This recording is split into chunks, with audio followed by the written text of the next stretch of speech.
paz, Senhor, meu irmão e minha irmã.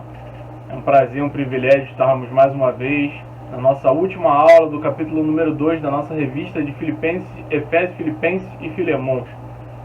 Como falamos na semana passada, nós estamos no capítulo 2, na nossa lição número 2, que fala sobre iluminação, oração para iluminação e conhecimento.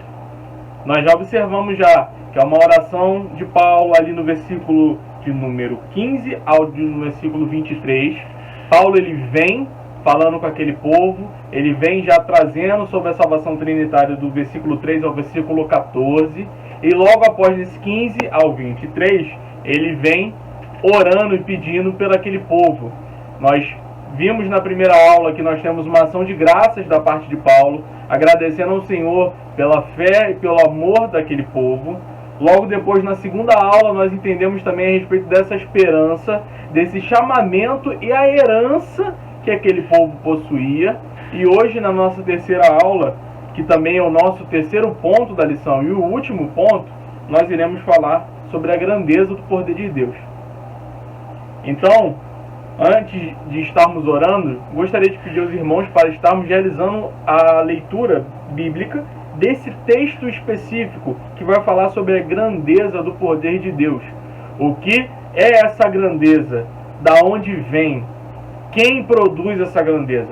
São essas coisas que estaremos pensando e a ação dessa grandeza na igreja, em nós, como corpo de Cristo, como a noiva. Então, o texto mais especificamente, como já falei que toda a lição é do versículo 15 ao versículo 23. Dentro desse terceiro ponto, nós estaremos lendo do versículo 19 ao versículo 23.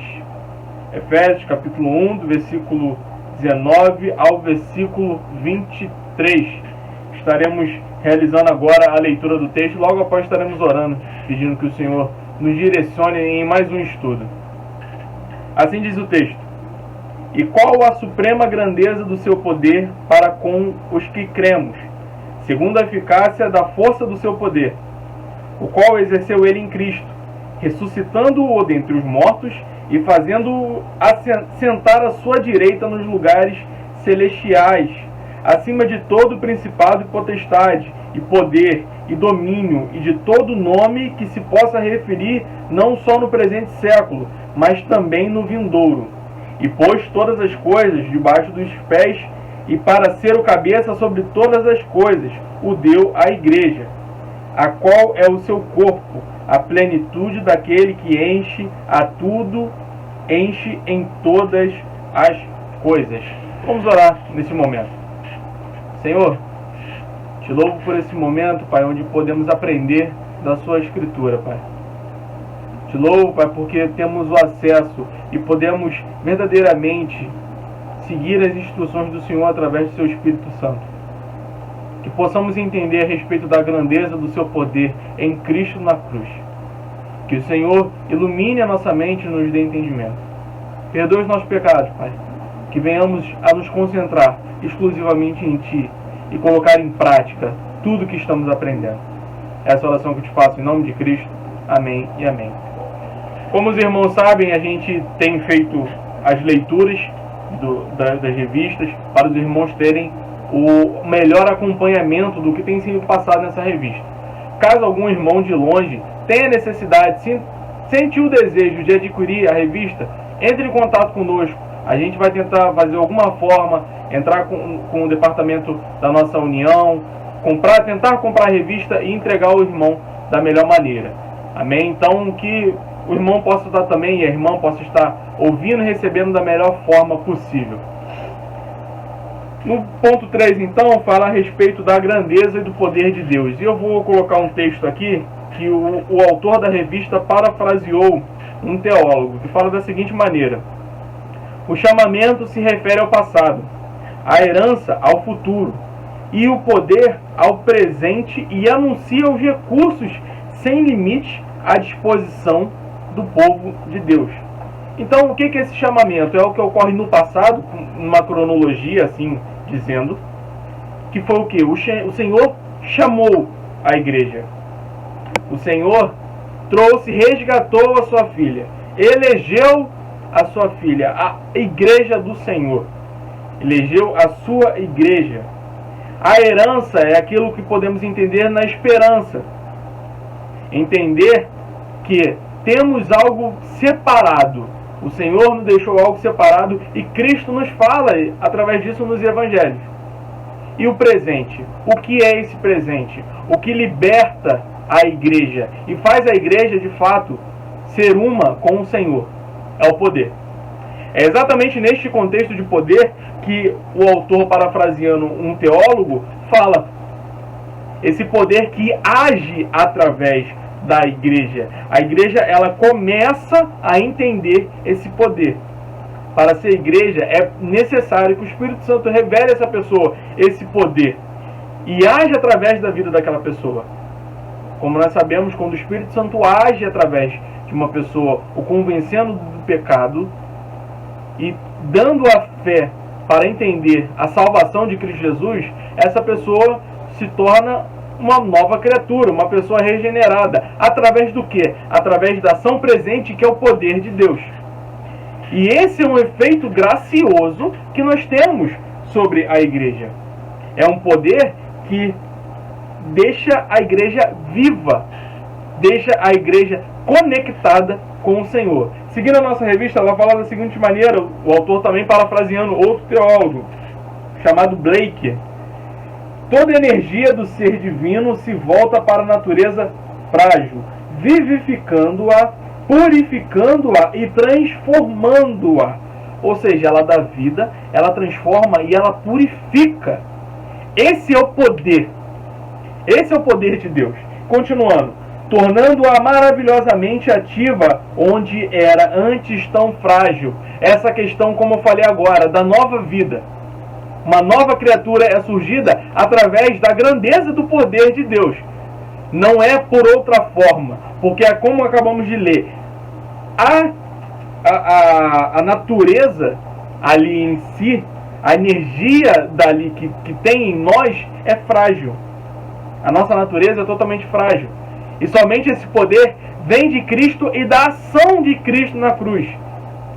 É o que estaremos observando e o que o leitor fala, o autor agora fala desse poder, dessa grandeza.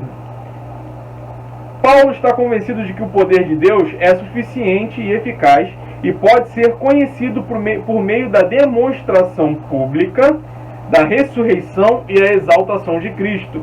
Então, o poder de Deus que atua no crente é o poder da ressurreição. Paulo apresenta duas afirmações a respeito do que Deus tem feito em Cristo e por seu intermédio. E é o que nós estaremos agora tratando como ponto A e o ponto B desse último item, que é o item 3, que fala a respeito da grandeza do poder de Deus. Como é essa grandeza? É através da demonstração pública da ressurreição, da exaltação de Cristo e a sua proeminência no aspecto da igreja, onde podemos observar que Cristo é o cabeça da igreja. A respeito dessa ressurreição e a respeito dessa exaltação, é interessante como devemos observar que para o processo de exaltação deve-se ocorrer um processo de humilhação. E o que ocorre com o que chamamos de estado de humilhação e estado de exaltação de Cristo. Podemos observar o mesmo apóstolo Paulo falando isso aos Filipenses, também escrevendo uma carta, preso para uma igreja que necessitava, para uma igreja que deu uma contribuição para o apóstolo Paulo. E ele fala desse estado de humilhação e esse estado de exaltação em Filipenses. E nós podemos observar, quantos de nós já cantamos nome sobre todo nome? Como nós podemos observar claramente o passo da humilhação? Se fez homem, um ser divino. Não deixou a sua graça de lado. Não abriu mão da sua glória. Mas se fez homem. O Criador se fez criatura. Para quê? Para um processo de salvação, que posteriormente seria a exaltação. Mas como nós podemos observar, existe também o processo da ressurreição, que também devemos falar a respeito dessa morte. Não há como falarmos de ressurreição e de exaltação, que são o ponto da nossa revista, sem não falarmos do estado de humilhação do Senhor e da morte do Senhor. Então, para irmos de acordo com a nossa revista, na nossa cronologia, primeiro ponto, o estado de humilhação, perdão, irmãos, mas o estado de humilhação, como eu acabei de falar, o Senhor se faz homem. Homem para o quê? Para se tornar o sacrifício perfeito de Cristo na cruz. Nós podemos observar isso claramente, como eu já acabei de falar, cantamos muito sobre o estado da humilhação, onde o Criador se faz criatura, convive no meio de pecadores. Temos a certeza que Cristo é 100% homem e 100% Deus. Nós temos essa total clareza. E Cristo se faz presente no meio de pecadores. Então, todo esse processo de humilhação, no final, no meio, na verdade, digamos, acabaria culminando na morte de Cristo. Essa morte de Cristo, que muitos observam como um aspecto do mundo crucificano. Sim, de fato, Cristo sofreu dores, foi chicoteado, passou pela cruz. Mas a maior dor, como podemos observar em Isaías 53, foi a ira do Senhor, que nenhum homem na face da terra sentiu essa dor. Essa dor somente Cristo sentiu, somente o Cordeiro perfeito, o sacrifício perfeito, o sacrifício vicário, a nossa expiação, aquele que libertou, aquele que nos salvou, a esse sim foi colocado a morte. E a ira do Senhor estava sobre ele. E ali Cristo fala, está consumado. Então, a partir desse aspecto, nós entendemos duas situações que antecedem, que é o estado de humilhação e a morte de Cristo. E já vindo para a nossa revista, para o que o autor nos traz, nós temos essa ressurreição. A ressurreição de Cristo. Como essa ressurreição ocorre? Como o poder de Deus ali começa de fato a agir. Humanamente falando, nós entendemos que a morte é um processo natural. Um corpo vai morrer, nós iremos morrer, a não ser que Cristo venha a buscar a igreja e sim sermos levados aos céus, glorificados assim, nosso corpo glorificado. Aí sim, essa pessoa, nós não passaremos pela morte física. Mas Cristo, ele morre e ao terceiro dia ele ressuscita. Esse processo natural humano, ele não ocorre em Cristo. Por quê? Deus, o autor do plano da salvação, como já observamos no versículo 3 ao versículo 14, ele ressuscita ao seu Filho, ele ressuscita ao Cordeiro perfeito. Então, o processo natural humano, ele não é visto em Cristo. Por quê? A morte não o conseguiu vencer. Ele venceu a morte. Então já não é mais a morte tentando fazer ele de alguma forma. Mas pelo contrário, o Senhor, Deus, o transcendeu. Deu um corpo imortal, glorioso e livre. Somente Cristo possui isso. Nenhum ser humano possui tal propriedade no momento, como eu falei, até a glorificação, até o Senhor nos buscar. Aí sim, não há nenhum outro ser humano que possua essa tal propriedade. Então, nós podemos observar que a ressurreição de Cristo é a extrema ação do poder de Deus. O que capacita o Senhor a cada vez mais dentro desse poder. O poder de Deus é visto em Cristo Jesus. E isso é indiscutível. Então, nós podemos observar esse aspecto da ressurreição. E qual o aspecto da ressurreição que o nosso autor ele vem falando? A ressurreição de Cristo dentre os mortos e a sua exaltação à direita de Deus são atribuições específicas do poder de Deus. É a ressurreição de Cristo que proporciona dinâmica e poder para a vida cristã. É padrão e penhor da ressurreição dos crentes. Ou seja, essa ressurreição do nosso corpo físico também, para os que já dormem, para os que já morreram, e também para a nossa vida espiritual. Éramos mortos em delitos e pecados, mas o Senhor nos resgatou através da sua ressurreição. Se temos hoje a esperança, é porque Cristo ressuscitou. E é nisso que devemos pensar constantemente. É através desse poder, dessa grandeza desse poder, que podemos ter a esperança, que é o nosso penhor. É o poder da ressurreição das nossas vidas, dos cristãos. E ele também fala a respeito dessa exaltação. Nós entendemos o processo do estado de humilhação de Cristo. E agora falaremos a respeito dessa exaltação. Assim diz o autor da revista. Após ter ressuscitado a Cristo, Deus o fez assentar à sua direita, lugar da mais alta honra e autoridade, fazendo cumprir o Salmo 110, 1.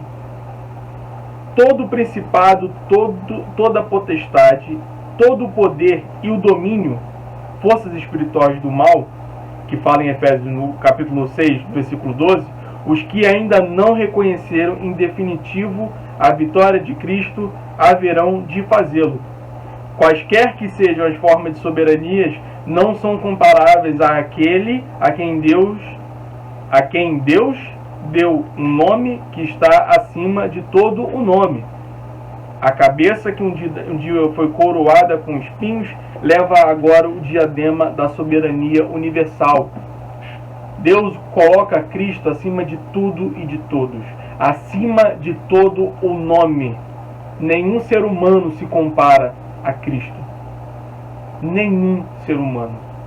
Ele é acima de tudo e de todos.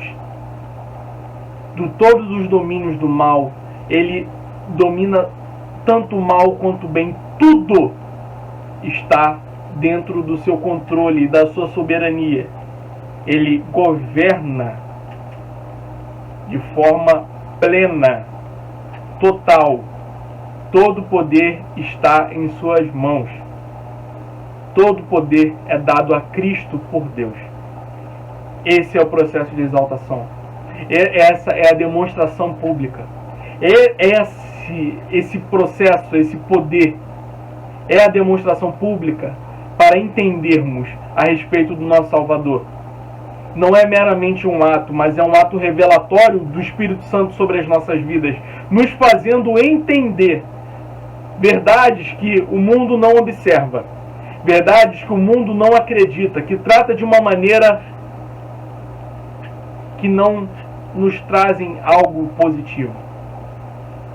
Mas a nós que entendemos o Evangelho, a nós que entendemos essa graça gloriosa do Senhor, nós que entendemos esse poder, aí sim, através do Espírito Santo, nós observamos esse poder que age sobre nós, pecadores que merecíamos a condenação, mas o Senhor nos resgatou, o Senhor nos escolheu. E o ponto B que nós temos, que fala sobre a proeminência de Cristo sobre a igreja. Nós já entendemos que todo poder é dado a Cristo. Todas as coisas se submetem a Cristo. Então, essa proeminência traz o significado do triunfo duplo, que é essa ressurreição e essa exaltação de Cristo.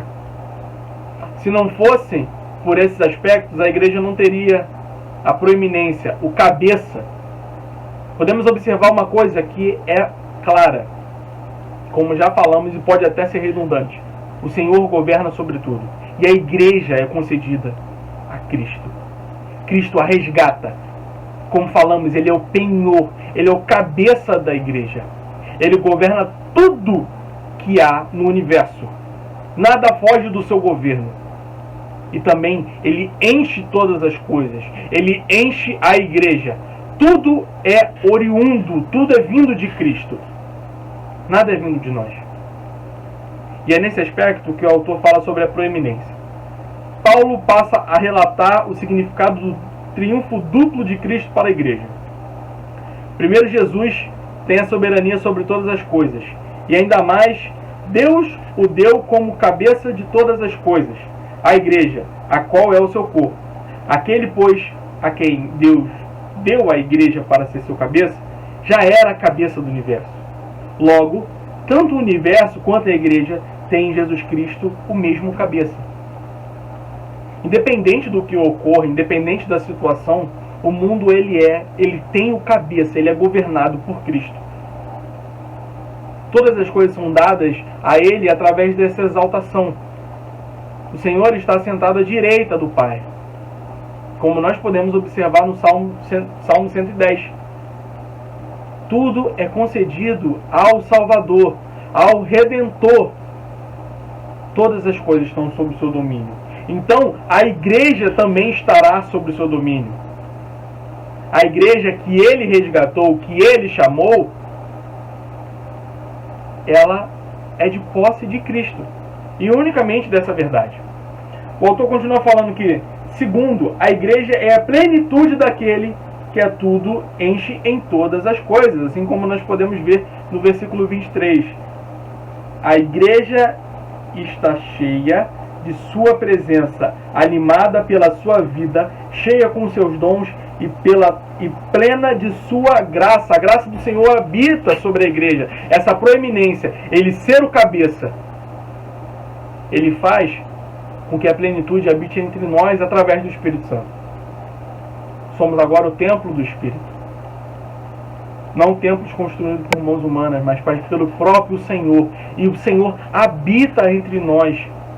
Quantos de nós já observamos já a respeito do templo, como as pessoas tratam no momento ali sagrado, momento sacro, o templo em si, mas não observam a sua vida, que são de fato o templo do Espírito Santo.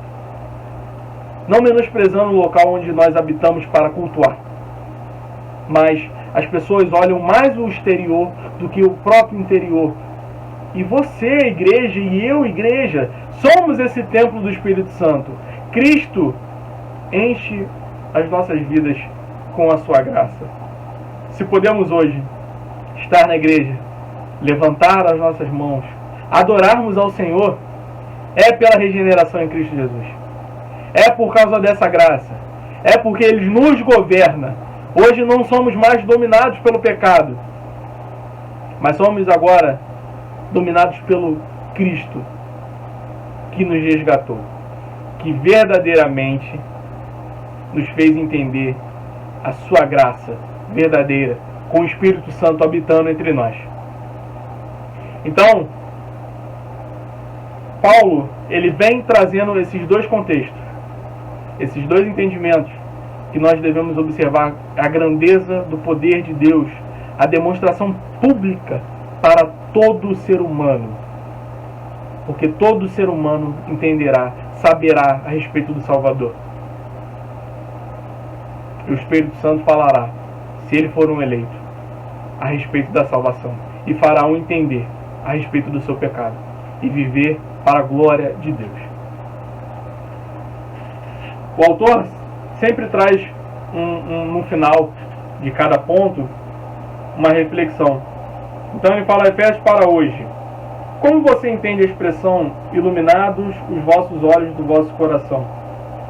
Por que essa iluminação é importante na vida do crente?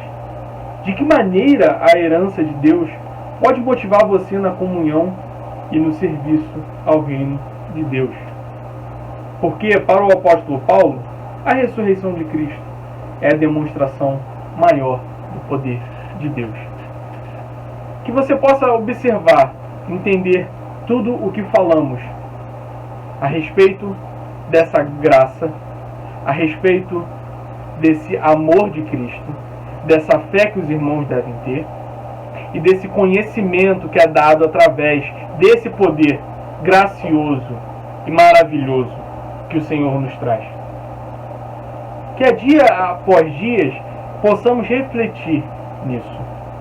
E para a conclusão, o autor fala da seguinte maneira: Stott nos desperta, John Stott, a atenção para um fato muito importante nessa oração. A ênfase que Paulo dá a união do conhecimento com a fé, o que para ele é um dos aspectos mais impressionantes da maturidade cristã.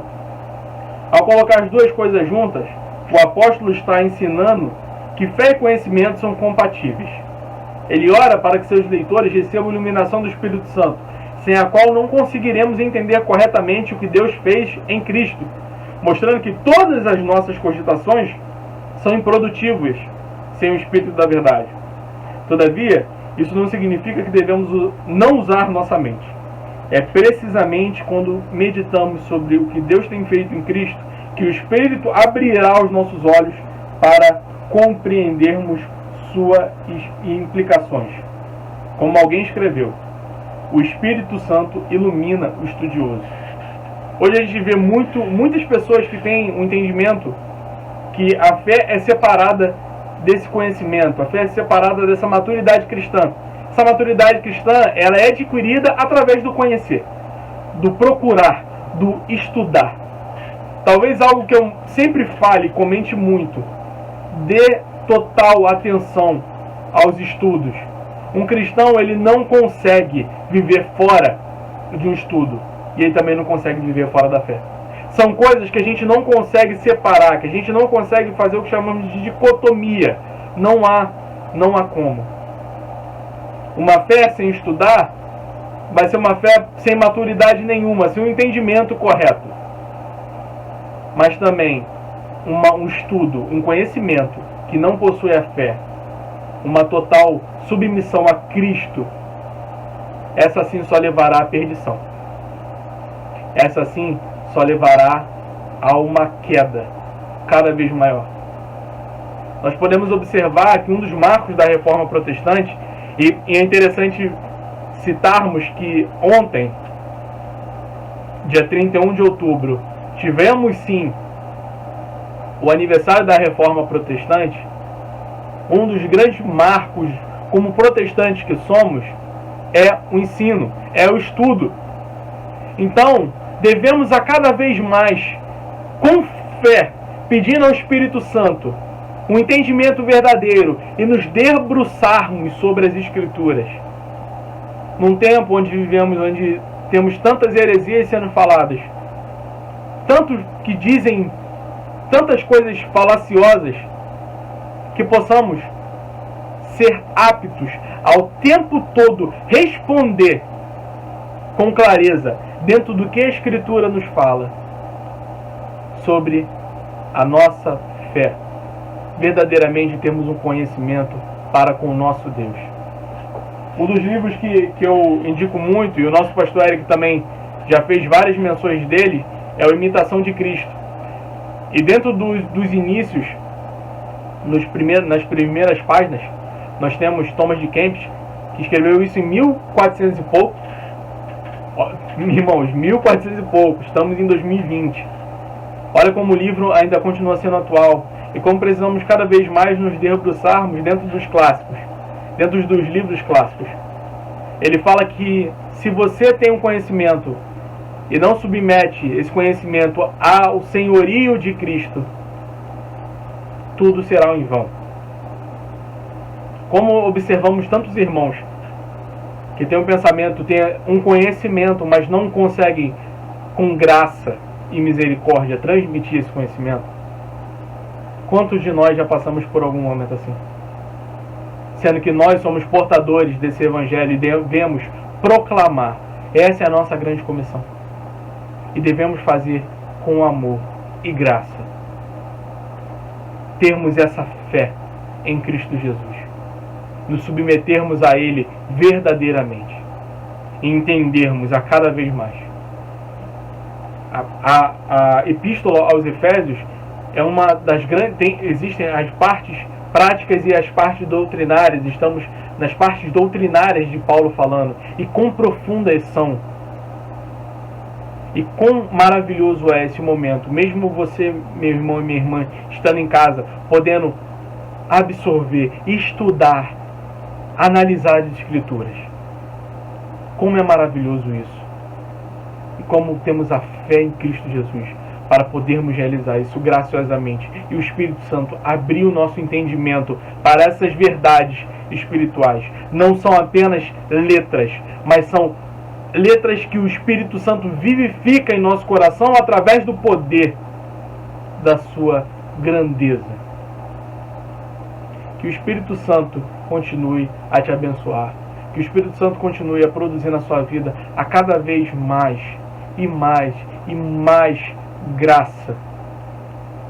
E que possamos ser um meio de comunicação para o Evangelho, que possamos proclamar.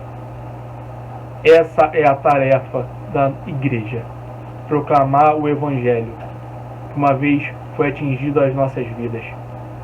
E hoje temos nova vida em Cristo Jesus. Amém?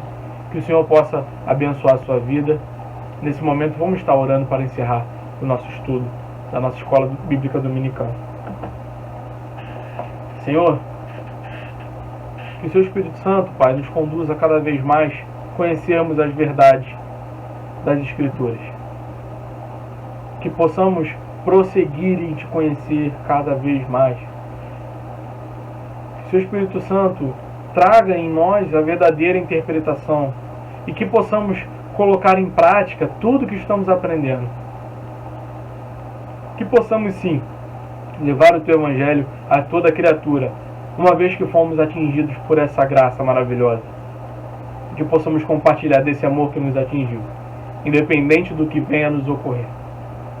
Que venhamos a viver para a sua glória. Assim como os reformadores tiveram entendimento a respeito da glória somente ao Senhor, que possamos colocar isso em nossas vidas. Viver para a sua glória. Independente do que venhamos a fazer. Nos nossos trabalhos, na nossa ida no ônibus, no momento onde estamos aqui agora, em qualquer circunstância. Que vivamos para a sua glória.